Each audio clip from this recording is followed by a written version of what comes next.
SR నగర్లో గల Jayapuram Hanuman integrated marketing private limited కంపెనీలో నేను మేనేజర్గా వర్క్ చేస్తున్నవాడిని. అయితే 6 నెలలు వర్క్ చేసిన తర్వాత కంపెనీలు ఫ్రాడ్ అని తెలిసిపోయి కస్టమర్ దగ్గర లోన్ పేరిట ప్రాసెసింగ్ పేరిట ముందుగానే ₹1,00,000 వసూలు చేస్తుంది. కానీ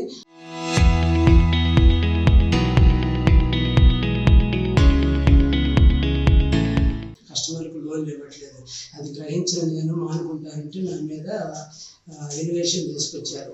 కాదు, నాకు సమస్య వస్తుంది, నేను మానుకుంటాను, ఖచ్చితంగా మానుకుంటే నా మీద మానుకున్నాననే కోపంతో 40 లక్షల అపహరణ నేరం మోపి నన్ను మంచితనం మీద పుట్టపర్తికి తీసుకొచ్చి బంధించి ఒక రూమ్లో సాయి చరణ్ నివాసం అపార్ట్మెంట్లో బంధించి అక్కడి నుంచి మళ్ళీ వెస్ట్ గేట్ దగ్గర ఒక నిర్మానుష ప్రాంతంలో ఒక హౌస్లోకి తీసుకెళ్ళి అక్కడ కొట్టి రోజు ఇక్కడ హింసించి ఇక్కడ వదిలిపెట్టేవాళ్ళు.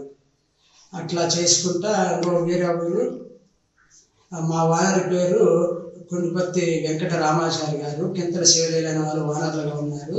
వాళ్ళ ఫ్రాడ్ బయటపడింది, నేను బయటపడితే నేను పోలీసులు చిక్కితేనని నన్ను తప్పించి బంధించి నన్ను చిత్రహింసలకు గురి చేస్తున్నారు sir.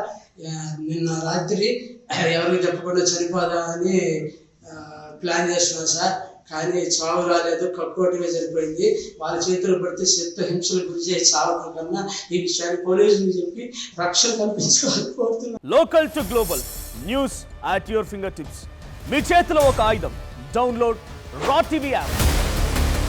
Media legend Ravi Prakash is back.